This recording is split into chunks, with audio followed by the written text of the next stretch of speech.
Hello everyone, welcome to Gulshan academy. और आज इस वीडियो में हम जो है इन टॉपिक पर डिस्कस करने वाले हैं। तो ये जो वीडियो है ये काफ़ी इम्पोर्टेंट है अगर आपका जो है एग्ज़ाम आने वाले समय में है तो। देखें, 10 तारीख तक जो है एग्ज़ाम होना था, 10 मार्च तक, लेकिन अब जो है एग्ज़ाम 15 मार्च तक होगा। ठीक है, क्योंकि जो अभी पांचवा फेज़ का जो एडमिट कार्ड या कहें कि सिटी इंटीमेट जारी किया गया है वो 15 मार्च तक है। यानी कि अब ये आपका जो एग्ज़ाम है वो 15 मार्च तक जाएगा। 3 दिन बाद उसकी आंसर की आती है। ठीक है, और उसके एक हफ्ते बाद जो है रिजल्ट आता है, जैसा कि आप लोगों को सबको पता है। ठीक है, तो जिन जिन लोगों का अभी एग्ज़ाम नहीं हुआ है उन उन लोगों के लिए जो है ये वीडियो काफ़ी इंपॉर्टेंट रहेगी। और अगर आप लोगों ने हमारी पहले की वीडियोस नहीं देखी है तो आप उसे ज़रूर देखें। और भी अगर किसी प्रकार का अपडेट है तो मैं आपको इस वीडियो के माध्यम से देता रहूँगा। ठीक है, तो चलिए शुरू करते हैं आज का वीडियो। रचनात्मक मूल्यांकन पे क्वेश्चन पूछा गया। ठीक है, रचनात्मक मूल्यांकन पे क्वेश्चन पूछे गए हैं कई सारे शिफ्ट में। इसे निर्माणात्मक मूल्यांकन भी कहते हैं। ठीक है, पहला पॉइंट आपको इसमें याद रखना है कि रचनात्मक मूल्यांकन को फॉर्मेटिव असेसमेंट इंग्लिश में कहते हैं इसे। ठीक है, और रचनात्मक मूल्यांकन इसे हिंदी में कहते हैं। और रचनात्मक मूल्यांकन को निर्माणात्मक मूल्यांकन भी कहा जाता है। अब इसके अंतर्गत होता ये है कि कक्षा में जो अध्यापक होता है वो बच्चे से जो है सवाल पूछता है। ठीक है, तो इसमें क्या होता है कि तुरंत ही जो है इवेल्युएशन कर लिया जाता है कि बच्चे ने कितना सीखा कितना नहीं सीखा। जैसे कि एक टीचर है, उसने कोई कुछ पढ़ाया और उसके जैसे ही पार्ट उसने ख़त्म किया तुरंत उससे संबंधित कोई सवाल जब वो पूछता है तो उसे हम कहते हैं वो रचनात्मक मूल्यांकन कर रहा है।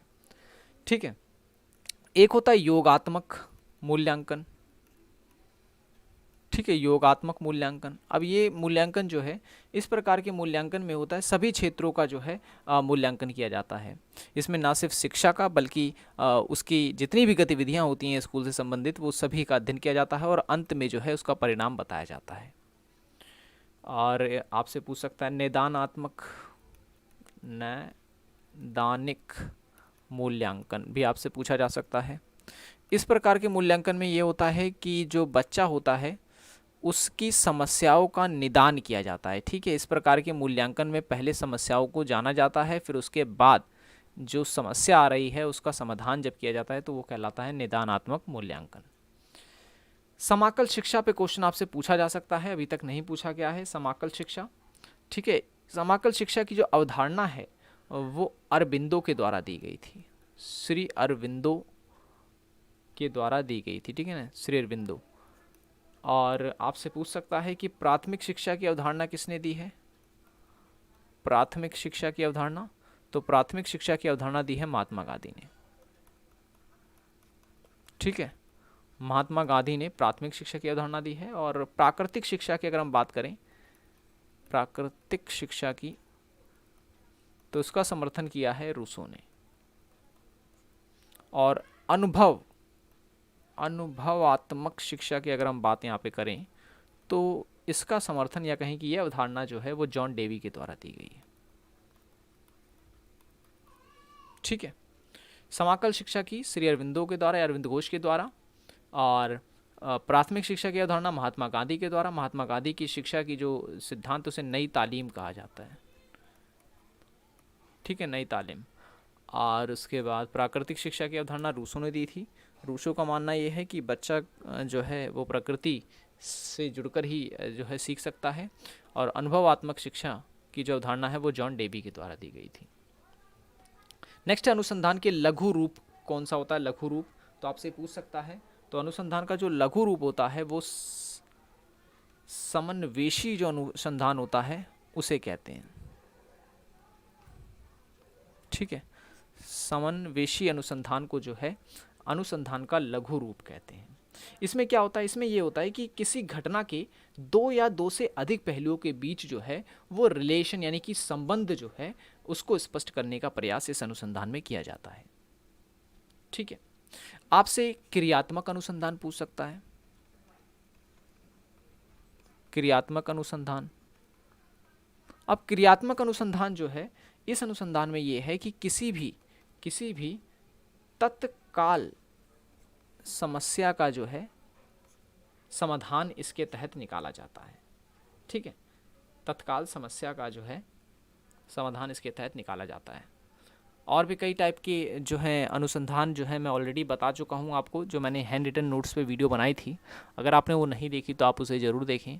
ठीक है, लगभग रिसर्च पे 3 से 4 वीडियो मैंने ऑलरेडी बना रखी हैं, जिसमें पूरा टू द पॉइंट बातें बता रखी हैं। अगर वो वीडियो आपने नहीं देखी है तो आप उसे ज़रूर देखें। प्लेलिस्ट जो है स्पेशल मैंने बना रखी है एक्सप्लेनेशन वीडियो के नाम से। ठीक है, तो प्लेलिस्ट पे जाएं, वहाँ पर आपको जो है ये वीडियो सारी मिल जाएंगी। ठीक, अब जो नेक्स्ट है वो है शोध रिपोर्ट लेखन का क्रम आपसे पूछ सकता है कि भाई आपको जो है स्टेप दे देगा, कहेगा उसको जो है क्रम में लगाइए। तो 2-3 बातें आपको याद रखनी है, जैसे कि अगर हम कोई भी शोध रिपोर्ट लिखते हैं तो सबसे लास्ट में जो होती है उसे परिशिष्टि कहते हैं। ठीक है, परिशिष्ट कहते हैं जिसे। फिर उससे पहले जो होता है उसे ग्रंथ सूची कहते हैं, ग्रंथ सूची कहते हैं। ठीक है, लास्ट में तो आपको ये याद रखना है। और शुरुआत में क्या होता है, शुरुआत में आपको याद रखना है कि सबसे पहले इसमें होता है अनुभाग। ठीक है, और उसके बाद होता है विषय सूची, और फिर उसके बाद होता है सारांश। ठीक है, तो शुरू के और अंत के क्रम आपको याद रखने हैं। अंत में क्या होता है, ग्रंथ सूची और परिशिष्टि। सबसे लास्ट में परिशिष्टि होता है और सेकंड लास्ट में ग्रंथ सूची होता है। जबकि शुरुआत अगर की जाती है तो अनुभाग से, फिर विषय सूची से, फिर सारांश से की जाती है। ठीक है, तो मैं इसे मिटा देता हूँ। आई होप कि आपने इसका स्क्रीनशॉट ले लिया होगा या फिर आपने इसे लिख लिया होगा। देखिए, जितने भी टॉपिक्स मैं आपको पढ़ा रहा हूँ, अगर कोई टॉपिक इसमें मिस भी हो जाता तो आप खुद भी जो है उस टॉपिक पर रिसर्च करें, खुद ब खुद उसके ऊपर जो है अपने व्यूज़ बनाएं। अगर आपके पास कोई किताब है तो आप उसका सहारा भी ले सकते हैं, लेकिन टॉपिक आप जो मैं करवा रहा हूँ उस पर ज़्यादा फोकस करें। ठीक है, कार्बनिक और अकार्बनिक तत्व आपसे पूछ सकता है। ठीक है, तो प्रदूषण में आपसे क्वेश्चन बन सकता है। अगर हम कार्बनिक तत्व की बात करें, ठीक है, कार्बनिक तत्व की बात करते हैं तो वो आ जाता है प्रोटीन, ठीक है, लिपिड्स, और इसी में आ जाता है अमीनो अम्ल। ठीक है, और अकार्बनिक पदार्थों की अगर हम बात करें तो इसमें आ जाता है मृदा, ठीक है, जल, वायु, प्रकाश, खनिज आदि। ठीक है, ये आ जाता है अकार्बनिक में। ओजोन गैस से सवाल नहीं पूछा गया, यहाँ से पूछा जा सकता है। ओजोन गैस को O3 लिखते हैं, यानी 3 ऑक्सीजन के अणुओं से मिलकर बनती है ये गैस। ये गैस जो है समताप मंडल में पाई जाती है। ठीक है, समताप मंडल में पाई जाती है, और ये हमें अल्ट्रावायलेट रेज जो आती है, यूवी रेज जो आती है, जैसे हिंदी में हम कहते हैं पराबैंगनी किरणें, उनसे हमारी रक्षा करती है। ठीक है, अगर ये गैस ख़त्म होती है समताप मंडल में तो सूरज की जो ये किरणें हैं यूवी रेज, ये पृथ्वी पर सीधे आएंगी। ठीक है, तो ये स्किन कैंसर का कारण बनती हैं। ठीक है, स्किन कैंसर का कारण बनती हैं, तो ये काफ़ी महत्वपूर्ण भूमिका जो है निभाती हैं ये।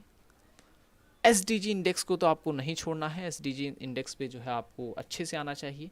मैं पहले भी करवा चुका हूँ। ठीक है, एक मिनट, मैंने पहले भी जो है इसको करवा रखा है, और एक बार फिर से जो है मैं आपको करवा देता हूँ।